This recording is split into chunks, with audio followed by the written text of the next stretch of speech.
real quick if you've ever yelled at your phone like, man, why nobody ever talks about this? Congratulations. This podcast is for you. Welcome to the People's Voice, DC, where the city finally gets the mic. And now, this ain't one of those podcasts where everybody sounds smart, but nobody actually saying anything. We talk real life, DC life. The kind of conversations you have after work, on the metro, or when the group chat gets serious out of nowhere. Yeah, we talk politics, but don't worry. Nobody yelling over each other. Nobody reading off cue cards. And definitely nobody pretending they got it all figured out. We're talking housing, money, schools, mental health, culture, faith, purpose, relationships. Basically all the stuff that actually affects your life, but somehow never gets explained right. This podcast is powered by Rising Voices of Politics and founded by Reverend Michael Campbell. But listen, you don't gotta be a politician, a preacher, or an expert in nothing to belong here. If you got opinion, questions, or just a story to tell, you already qualify. And the energy, chill, honest, a little funny. Sometimes deep, sometimes light, but always real. Catch us live every Wednesday at 6 p.m. on YouTube and social media. Miss it? Cool. It drops the same night at risingvoicesdc.org, and you can listen anytime on Spotify. So whether you're outside, inside, commuting, procrastinating, or just tired of podcasts that don't sound like you, tap in, tune in, laugh a little, learn something. This is the People's Voice, DC, where the conversations make sense. The people are real. And yeah, we might even say what you've been thinking. Welcome to this week's edition of the People's Voice DC. I have counsel at large candidate Nina Taylor in the back waiting to come on. But of course, I have to give my few words first. First and foremost, I do want to bring to light, you may have seen the flyers, you may have heard me talk about it. Guiding Lights DC. Guiding Lights was created to get volunteers, to gather volunteers in the mornings and afternoons to walk our children to and from school. Our children, some of our children are at risk. I heard a person say at a recent forum that our kids aren't at risk, they are at attack. And I totally am in agreement. We have so many children who are simply afraid, who are simply in danger, just walking back and forth to school. We need you. We need you to sign up. We need you to give us an email. We need you. You can even give me a simple chat on social media to say, hey, look, I'm available. You don't have to be available every day. Maybe just once a week, maybe just once a month, however way you can. We need you. Our kids need you. They want to get an education. They want to go to school. They just don't feel safe doing so. Some of our kids even have to wear masks and scullies just to hide who they are so that they can get to school safely. And that simply just isn't right. That has to change. But in the meantime, please, let's sign up, let's volunteer, and let's help get our kids to school safely. So, as I promised you, we have Nina Taylor in the back, and she'll be with us right after this important message about our DC government. To get information from the District of Columbia government under the DC Freedom of Information Act or FOIA, you must make a written request called a FOIA request. Your FOIA request should describe the information you want and the format you'd like to receive it in. You should provide as much detail as possible to facilitate the district government's location of the information you are seeking. You should direct your FOIA request to the head of the agency or the agency's FOIA officer. You may find a listing of all DC government FOIA officers on our website, open-dc.gov. You should be aware that the DC Freedom of Information Act does not require the district government to create documents, analyze data, or answer written questions in response to your request. Also, DC government is required to proactively release certain information to the public. It is a good idea to check dc.gov and opendata.dc.gov before making a request because the information you are seeking may already be available online. For the Office of Open Government, I am Director Nikel Allen.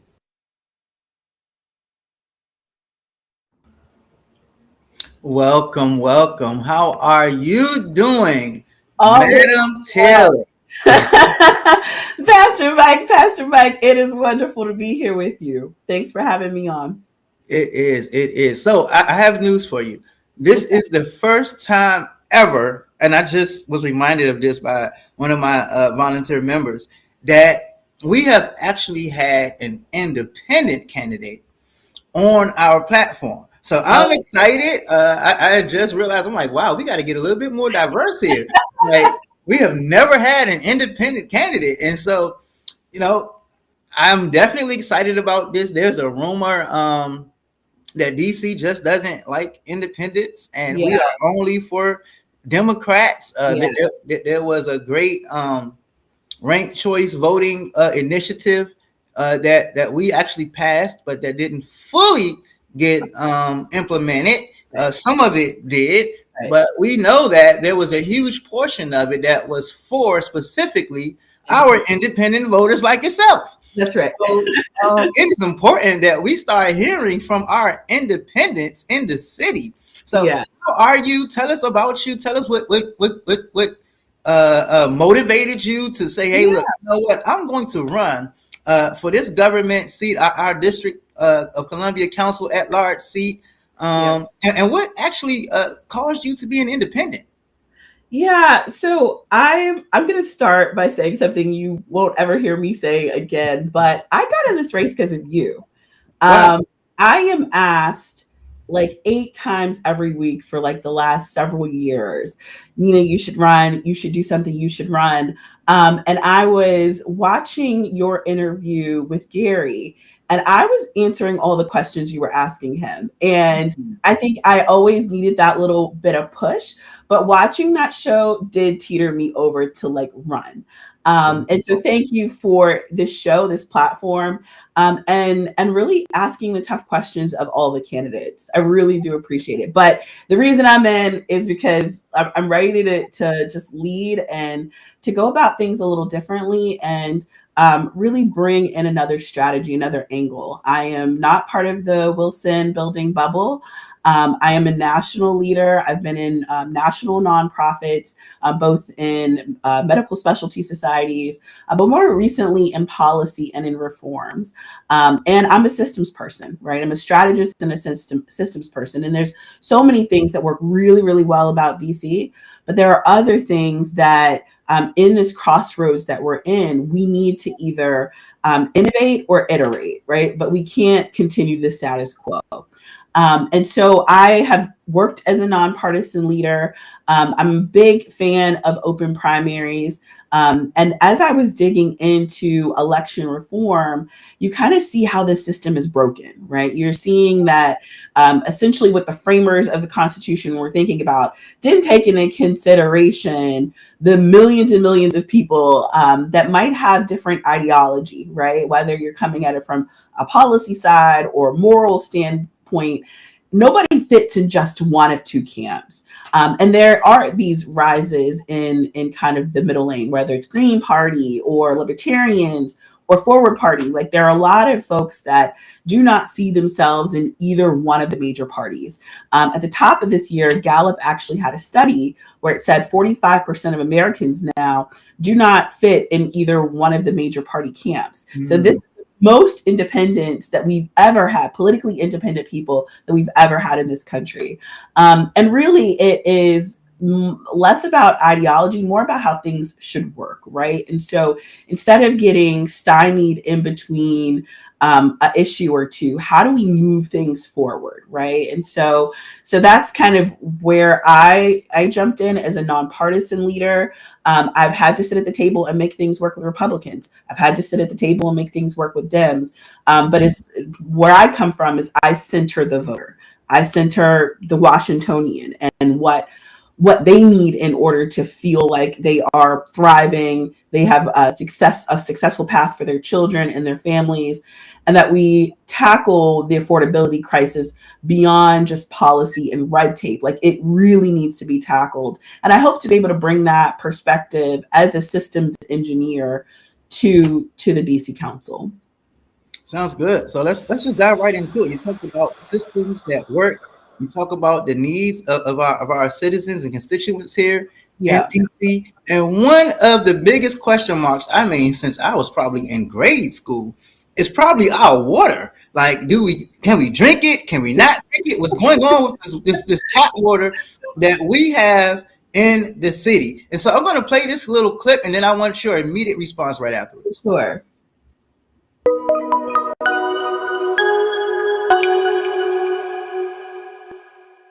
Hey guys, this is Matt. I'm one of HydroViv's water nerds, and in today's episode, we're going to be talking about some of the problems that we found with Washington, D.C.'s tap water. HydroViv is based right here in D.C., so this is an area that we know very well. Let's go full-on water nerd and talk about D.C.'s water.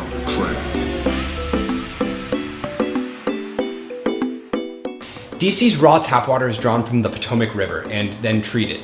D.C. Water is then responsible for distributing and monitoring the water quality. The 2017 DC Tap Water Report gives us a lot of information. There's a few things that we'd like to talk about today. One of the main problems with DC water is lead. You might remember that DC had a lead crisis in the early 2000s that rivaled Flint, Michigan. Washington, D.C. is an old city with a lot of lead service lines and older homes, so it's not a huge surprise that lead can leach into the water.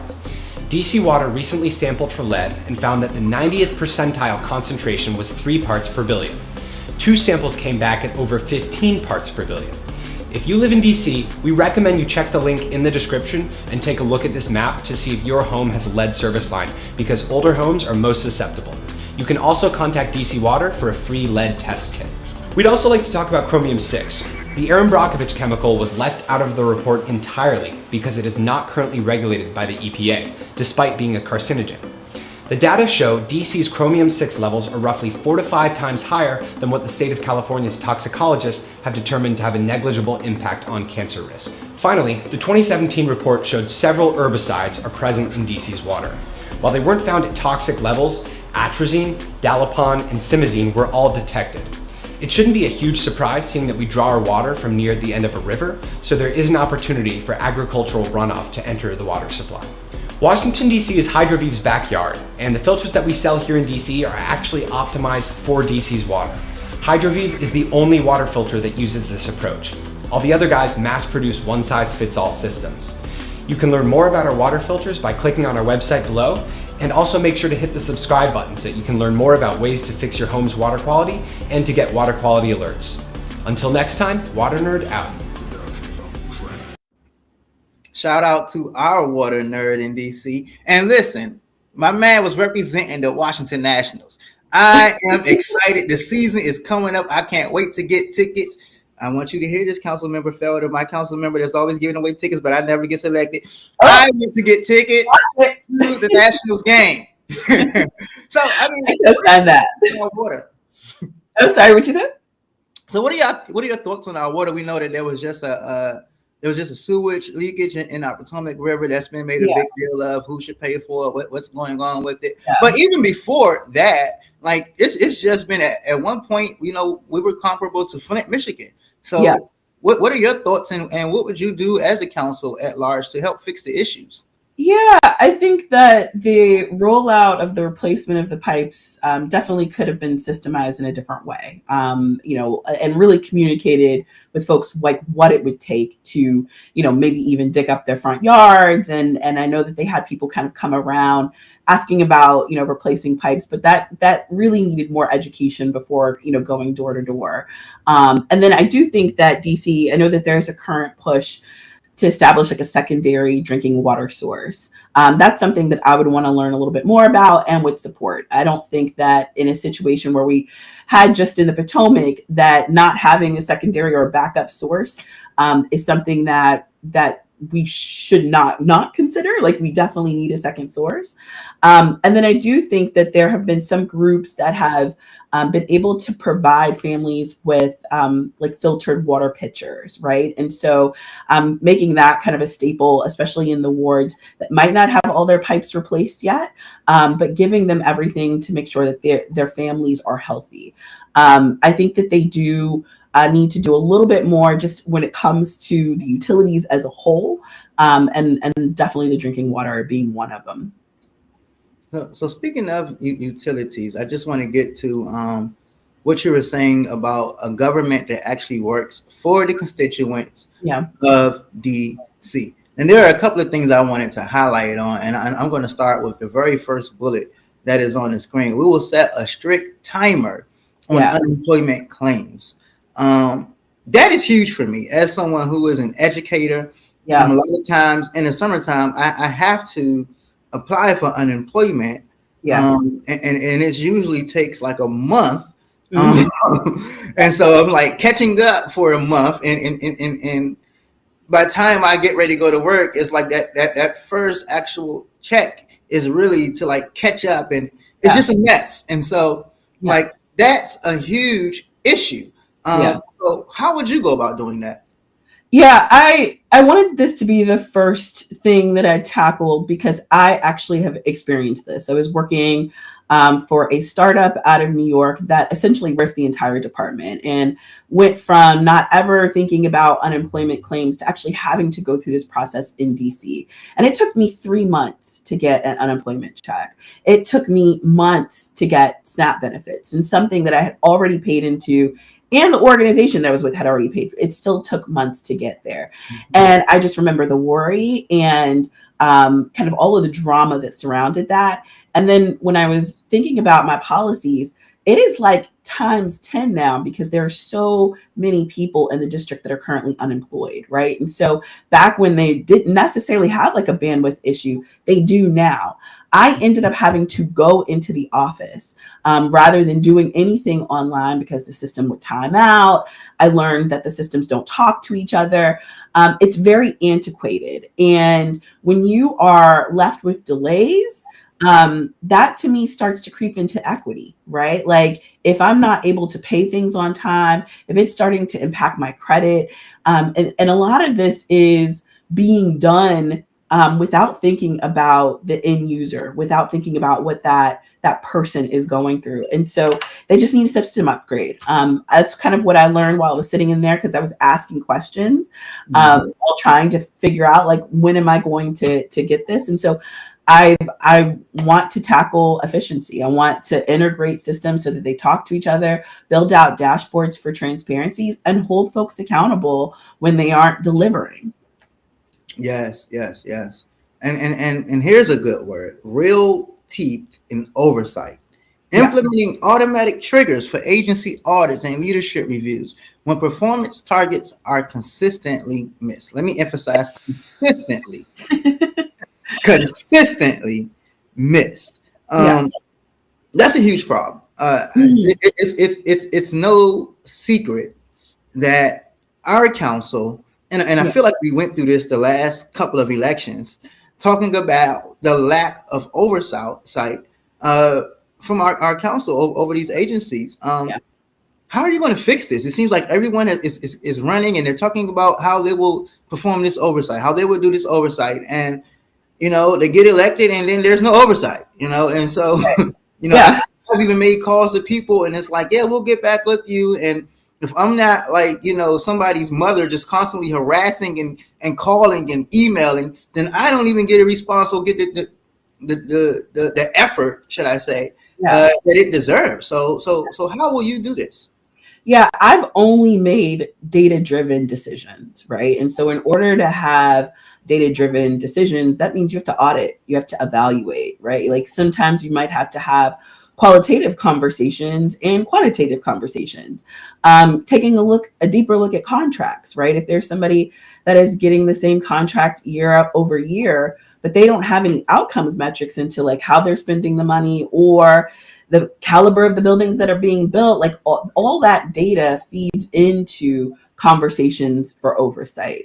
And it's not just a once a year type of thing. This is a constant conversation. I think the contracts and the oversight, that's a relationship, right? And if you aren't holding them accountable, how do they know what metrics they should be meeting, right? And so I do think that when I mentioned with teeth, it's finally leveraging the data that we have to say yes or no, this contract should continue, or we need to cast a wider net to find someone that agency that could deliver.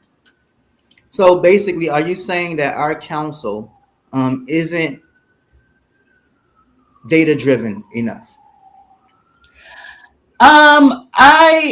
It's hard for me to send any smoke over to the council. But if you were to look at the bottom line, what I found is that everywhere from parents to teachers to, various committees, you have a lot of data there that is just not being adhered to or even considered because it's not reflective in the policy, right? And so I would have to say, like, yeah, we need some more numbers, right? Like some more people to crunch these numbers, but then to drive that research into action. Sounds good. I totally agree. I think sometimes we see data and even sometimes it's ignored.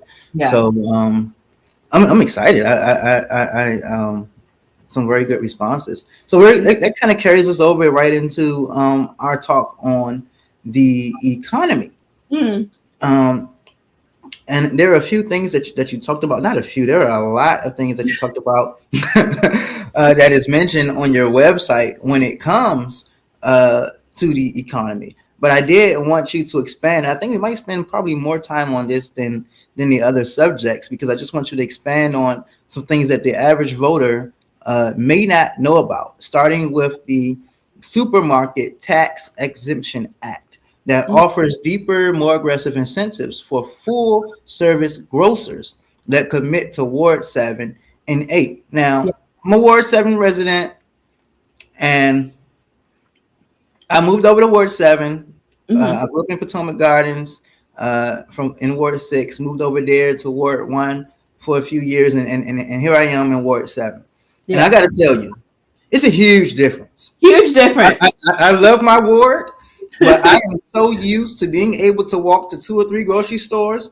Yeah. I am so used to being able to have a better selection of food. Like I go in a Safeway on Minnesota Avenue. Oh my God. Half the stuff is expired.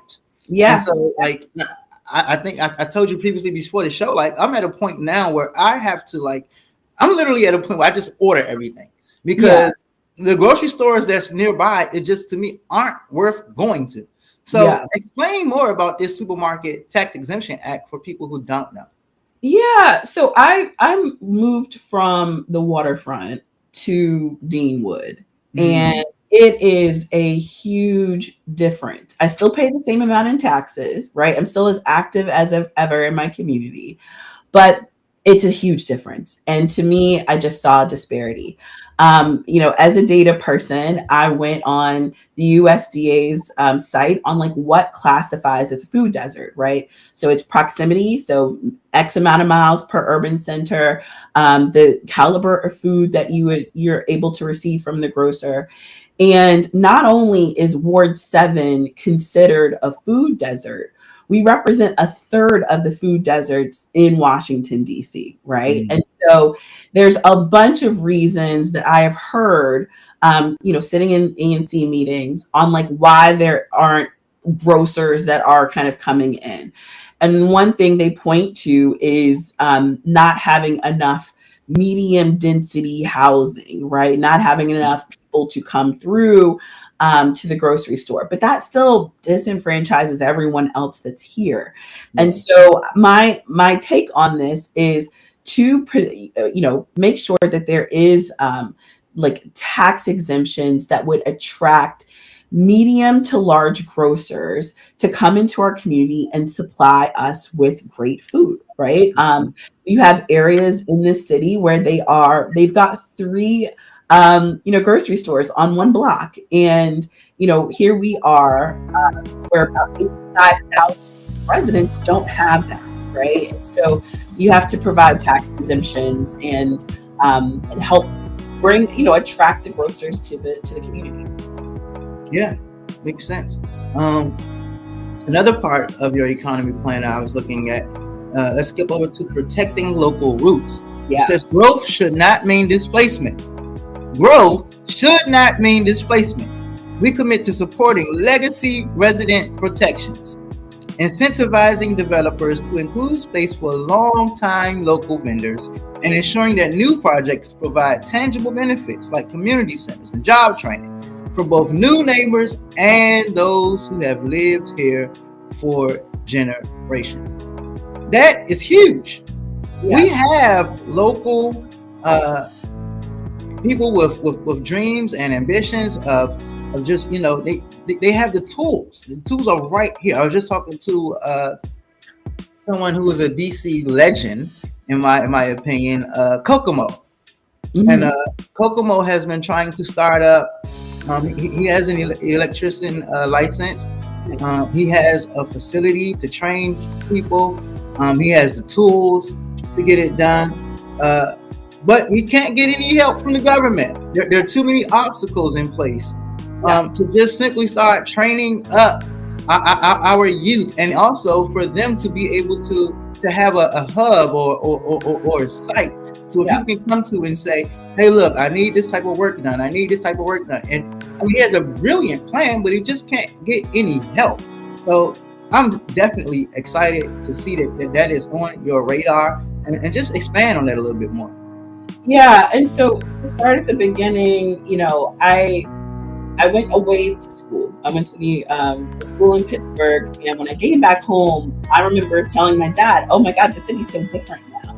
Right? And and that's 4 years. But I had family that was moving out because it got too expensive, and especially the older family where that home and that block is all that they've ever known. It's hard to measure that with the amount of cranes you see swinging all across the city. And they should have a place too. They should be able to keep their homes and not be taxed out of them, or the incentives go to the big builders, not to the folks that have actually built this community. And so I think not only protecting local roots, but protecting our seniors and our aging population to make sure that they can stay in the home that they built their family in. I do think that, my older brother's an electrician too. And I think that trades, my whole family's in construction. If you ask them what I do for a living, they have no idea. They think I go to Hogwarts. No one knows how tuition is paid. But I think that trades are a great stabilizer in the community, right? If you think about all of the services that you need, from plumbing to HVAC to building up huge apartment complexes, you need the trades to do that. And so what I would hope in my economic plan is to cut some of that red tape so that there are more businesses that are able to pop up with different business models, right? Some of the business codes that DC has are from like the 80s or early 2000s, right? I think it's time to kind of modernize and bring things in the 21st century. And I think that that's the theme through all of my policies, is that it's time for us to level up, right? If we're going to really meet the needs of today, we can't use tax codes from the 80s and systems from the early 2000s. We've got to level up. Speaking of leveling up and understanding that we are not 30 years ago. Yeah, right. We must stop treating workforce training as a dead end. I will champion a stackable education model that mandates credit transfer agreements between district funded training programs and UDC. By valuing every hour a resident spends learning, we create a seamless path from certification to degree, ensuring DC's workforce grows alongside our economy. Right above that, you also talk about future-proof jobs. We're moving beyond just government jobs. I will fight to bring tech, science, trade, and green energy companies to DC to create high-paying careers for our residents. Now that resonates with me because I grew up with a lot of family actually that went through the Marionberry Youth Program, and they ended up with government jobs. Yeah. And they kind of drilled in me growing up, like, this is the DC way. You got to get a government job. You got to get a government job. You got to get a government job. You know, and so like it's like when you don't land that government job, like as a fresh 18-year-old kid who doesn't really know anything else and has always been taught government. It's like, what else can I do out here in this city that'll actually last? And so I am excited that you are saying, hey, look, we have to do more than just train people for these government jobs. Like there is so much that we can be doing out here. We just showed someone who works for DC Water, who was doing a great job with just DC Water. So talk about that some more. So the first call I took after I announced was with a student from the Marionberry Summer Youth Program. I was glad that was setting the tone for my candidacy. And yes, pay those babies more. But I want to, as we were talking about making sure that they can be paid more, I asked, well, what's the trade-off, right? Like, are you able to get paid more without there being less opportunities for other folks? And so, like, let's talk about what that looks like. I think that we can see just this year that you can have somebody in office in America's Airbnb blowtorch the government. It's not safe, right? Like, and it hadn't been safe, right? Like, you look at the kind of real about how many almost shutdowns and, you know, furloughs and things of that nature. Like, there's a nature of the government work that has been destabilized. And so we can't wholly rely on that as part of DC's economy. But there are other opportunities. There's a huge tech hub, entrepreneurship sector that's growing in DC. I think that there should be more done to make, you know, small businesses, whether you are wanting to open a restaurant or, you know, if you want to have a laundromat, you know, something that's a service, you should have avenues to be able to get a building and fit it for the community. I also believe that there are many different ways that people learn. And there's no one method that everyone's going to learn equally. So on-the-job training counts, right? Mentorship should count. And I think, you know, teaching things in a different way. Like I ran a program in Job Corps where I was teaching language arts using hip hop. The kids understood what metaphors and similes were because of Nas, right? And so, you know, I think coming at things with a different approach will help us just kind of really push DC forward. We're in a place now that if anyone's talking about anything beyond stabilizing DC, they're in a fever dream, right?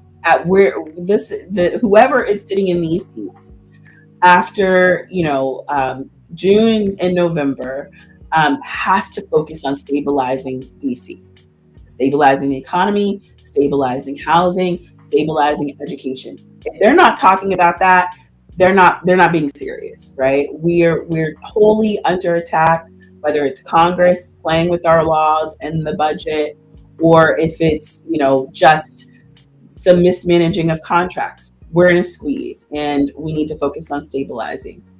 Yes. And listen, shout out Nas. Like we if you see this, Nas, we've been shouting you out. Like, donate. donate, brother, donate. But like, shout out to Nas because I actually have I teach poetry at shout out to Monument Academy, Ward 7. But Yay.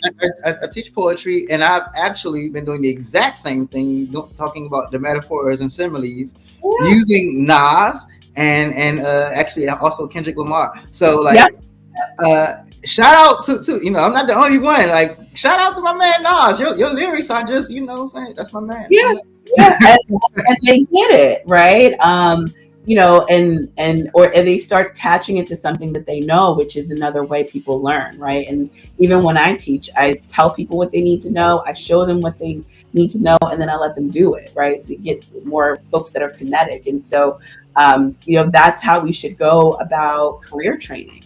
Yes. And we're coming into, I think, the next wave of the generations are the most entrepreneurial generations, right? And we can't expect everybody to go to a 4-year school.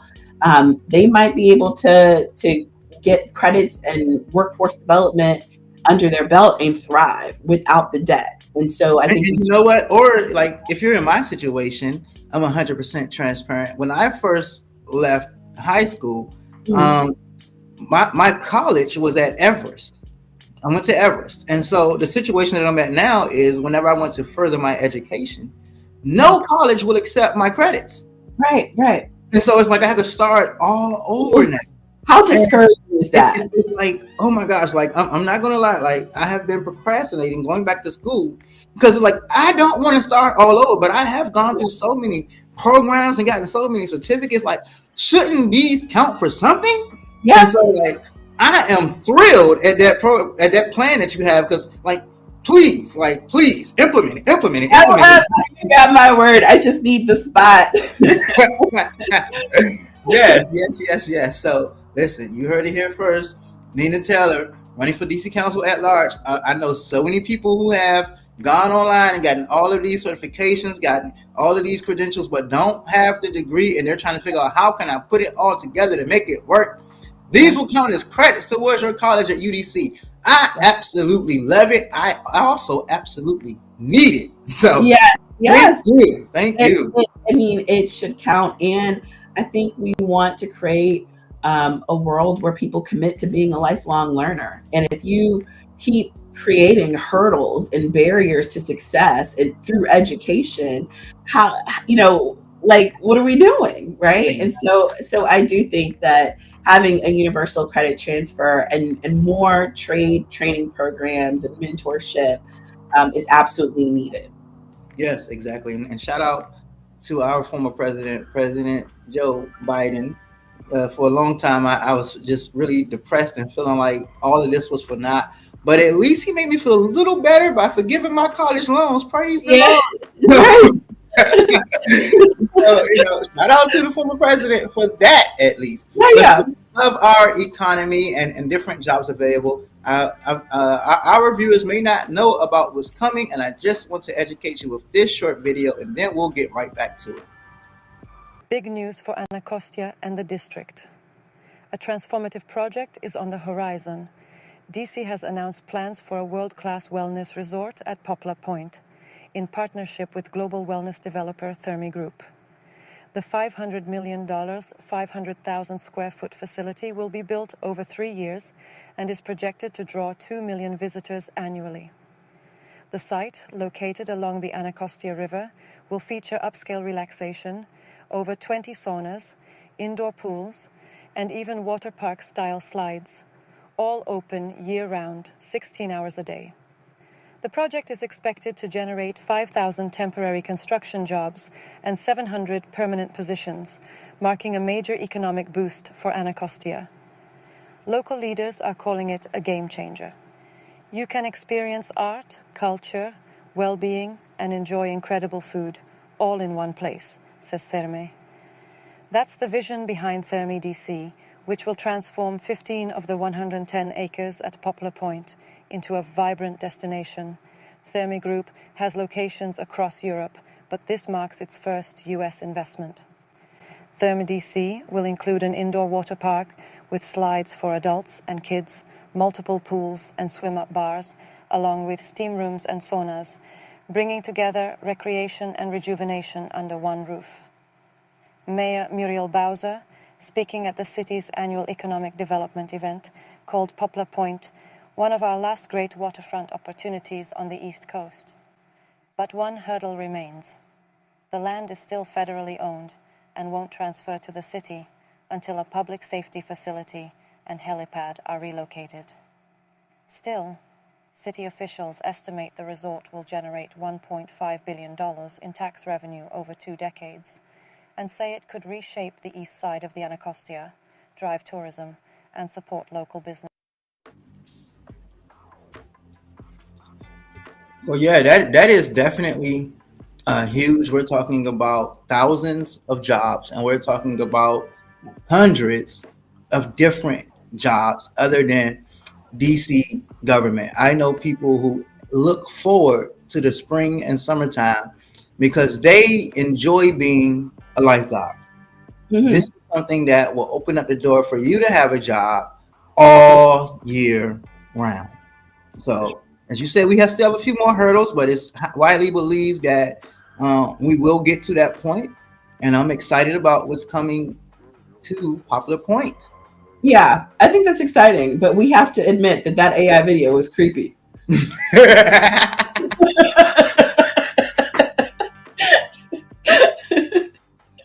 was Therm DC. That was Therm DC's creation, not the people's voice. So that was Therm DC's creation.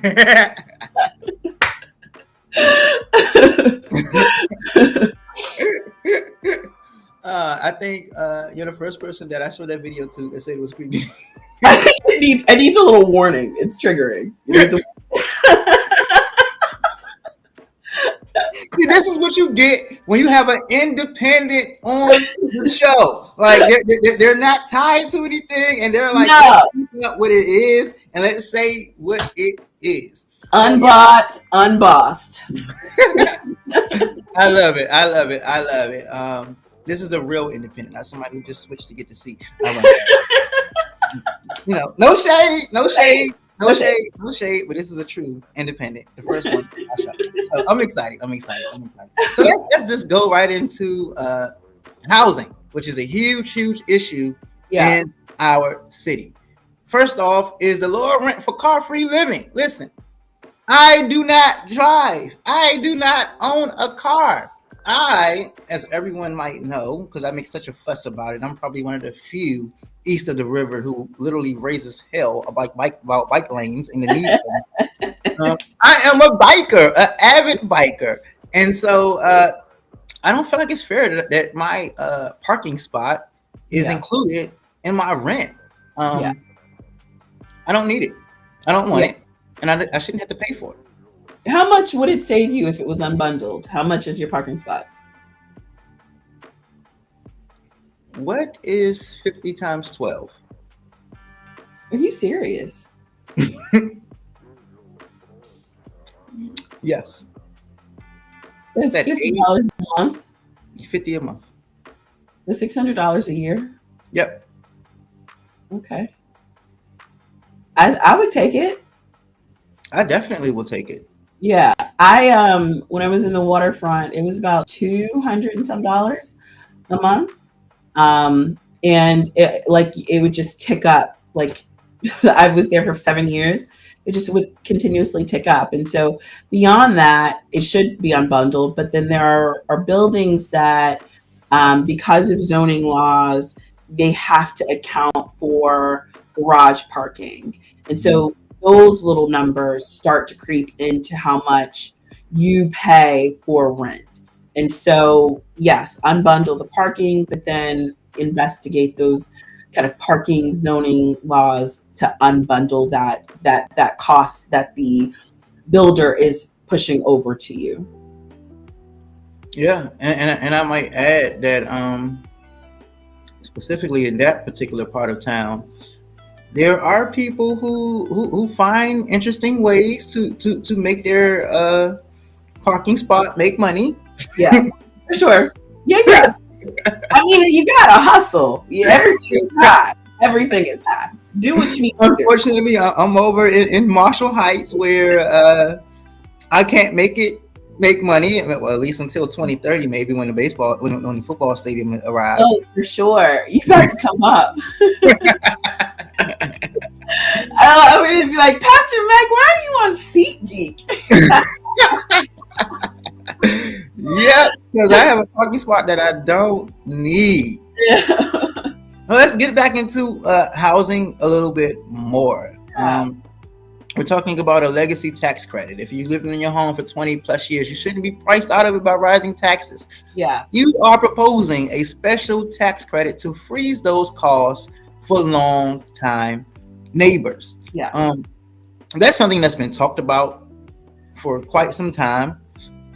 We haven't quite gotten it to fruition yet. Yeah.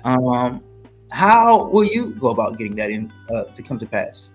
I do think that the stadium resurrects this as something that is mission critical, right? You kind of see what happened with the Nat Stadium and the build up around Navy Yard.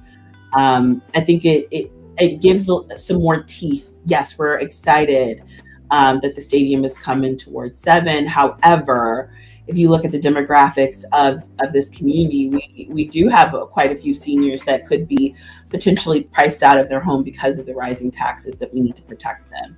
And so I do think that, just sometimes with policy, it takes the right people with the right messaging at the right time.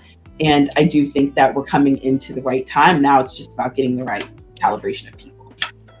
And a huge issue is our unhoused population. For sure. Yeah.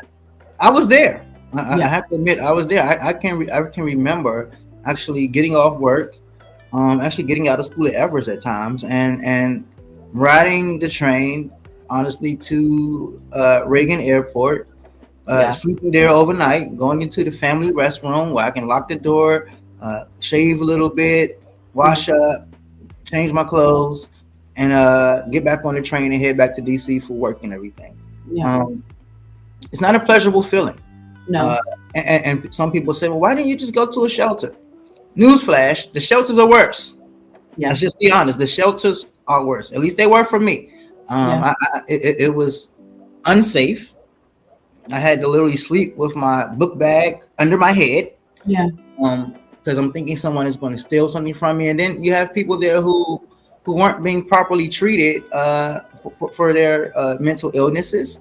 Yeah. Or their drug addictions. Yeah. The facilities were overridden with cockroaches and rats. And it wasn't the best of staff. So what will you do for our unhoused population? Thank you for sharing your story. And I think what I'm hoping is reflective in the policy is acknowledging that, right? Like the experience of the individual. I also, before I decided to run, was working with a number of organizations that worked with the unhoused population. And I asked them, what do the candidates say when they talk to you about it? And it was always, the broken promises, right? So I would tell them X, Y, and Z needs to get done. They get into office, it doesn't get done, or they don't take the calls anymore. And then when I moved over here to Ward 7, right behind our house, was just a row of encampments. And I witnessed the president criminalize the unhoused, right? And taking their possessions. And so I look at really the unhoused Washingtonians as a failure of policy and not a personal failure.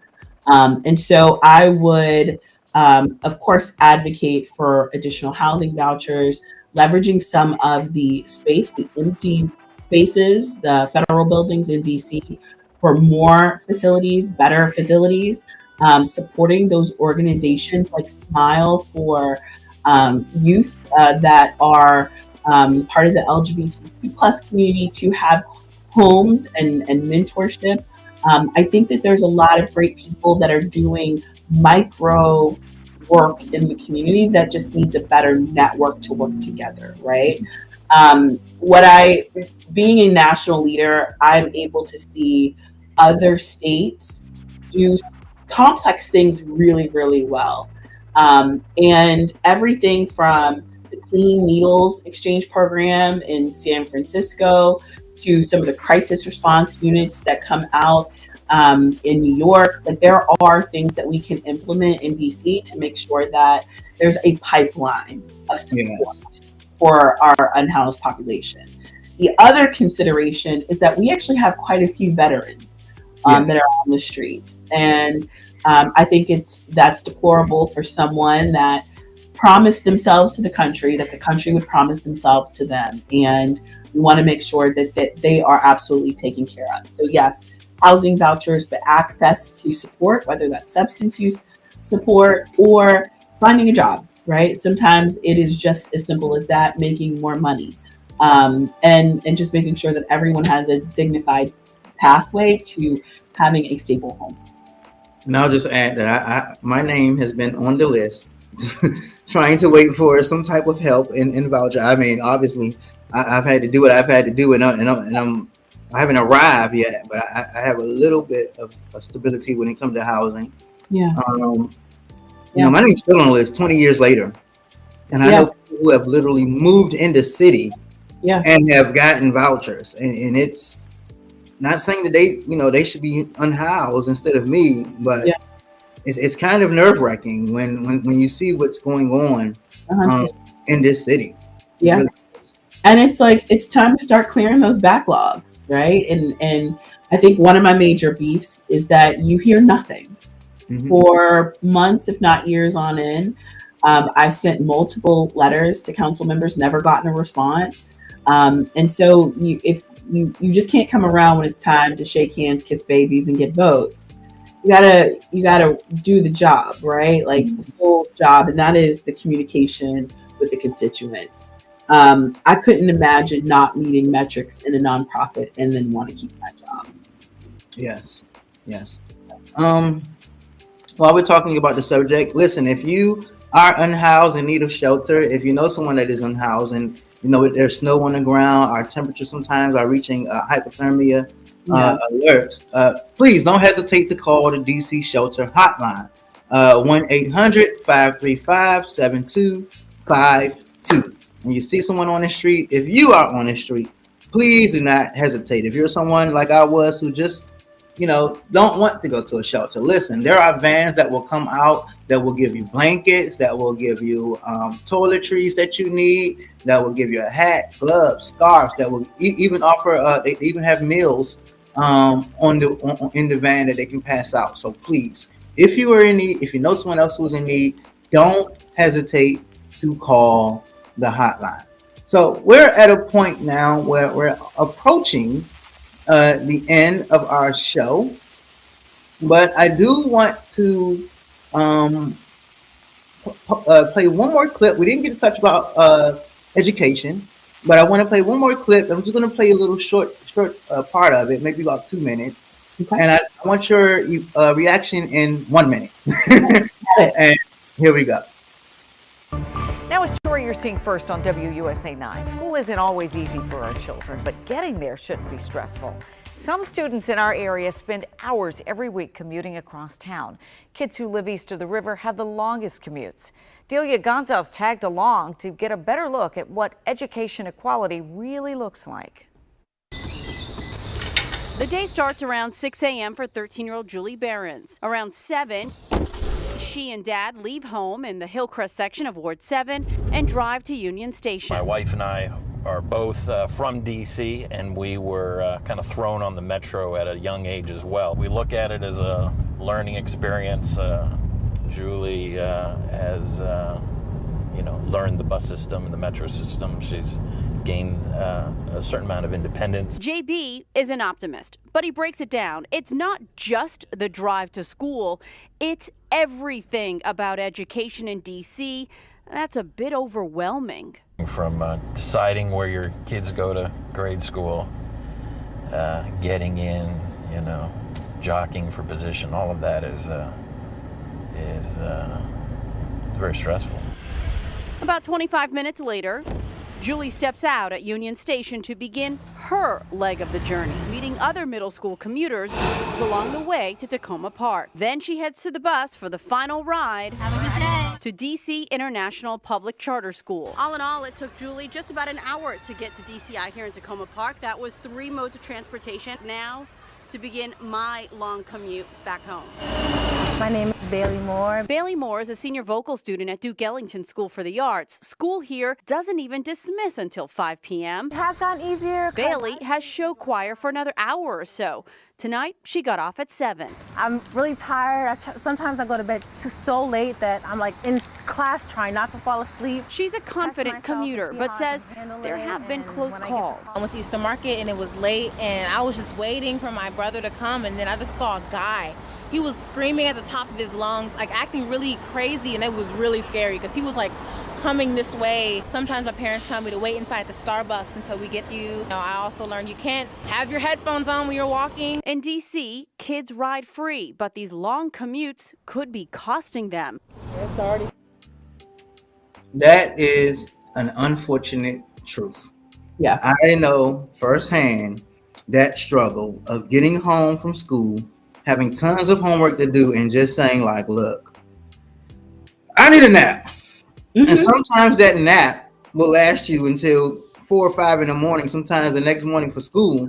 And you're like, I couldn't get nothing done because of this long commute. And you know, we're trying to get into college. So yes, we do have extracurricular activities. We might be on a band. We might be playing sports. And that just makes it even later.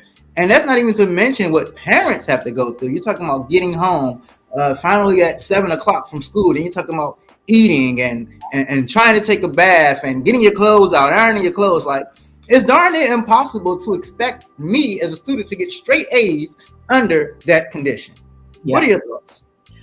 I think I can summarize it really quickly. This is just training for kids to learn how inflexible the workforce is. That's it. No one should have to get up at 6 a.m. to then travel hour, 2 hours to get to school or work, and then have to do all that at the end of the day and expect to, then connect with friends and family. It's just, I think it's training. It's kind of classically conditioning kids to just, this is what you are expected to do, rather than allowing them a little flexibility. I took a trip to Italy once, and I was shocked that in the middle of the day, all the kids went home to have lunch with their families. It's a difference in culture and like what they're centering. We center productivity and capitalism and individuality, while other cultures are centering family and education. And so I do think that, this is just training to get them into workforce that is just not flexible. Can potentially change in the future, but no, we definitely need to make some different decisions when it comes to not only safety and security as it gets darker earlier, but giving, I think, students more flexibility on taking care of themselves and hoping for more, right? Hoping for more in their education. Totally agree. So listen, this has been a great conversation. I enjoyed it. I hate to end. I definitely have got to get out and see you in person. For sure. So yeah, on that note, if there's anything that we didn't talk about that you would like to say really quickly, I definitely want to give you the last words of the show. You will be the last voice. Awesome. And then we will end. Wait, before I leave, I do want to shout out Shane. I love my shirt. It says, I am Black History. Yes. Like, I'm wearing my sweater all day. I love it.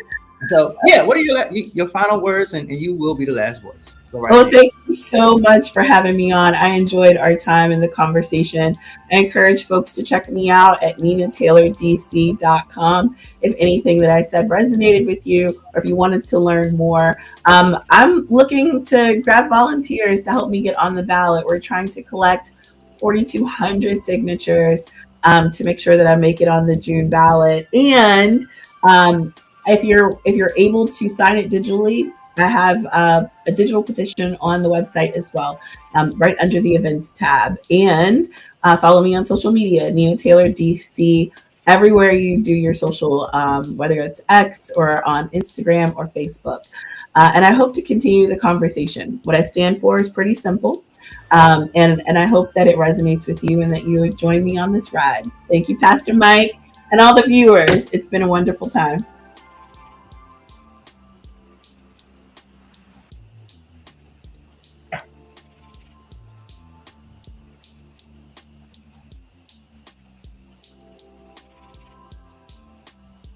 All right, real quick. If you've ever yelled at your phone like, man, why nobody ever talks about this? Congratulations. This podcast is for you. Welcome to the People's Voice, DC, where the city finally gets the mic. And nah, this ain't one of those podcasts where everybody sounds smart, but nobody actually saying anything. We talk real life, DC life. The kind of conversations you have after work, on the metro, or when the group chat gets serious out of nowhere. Yeah, we talk politics, but don't worry. Nobody yelling over each other, nobody reading off cue cards, and definitely nobody pretending they got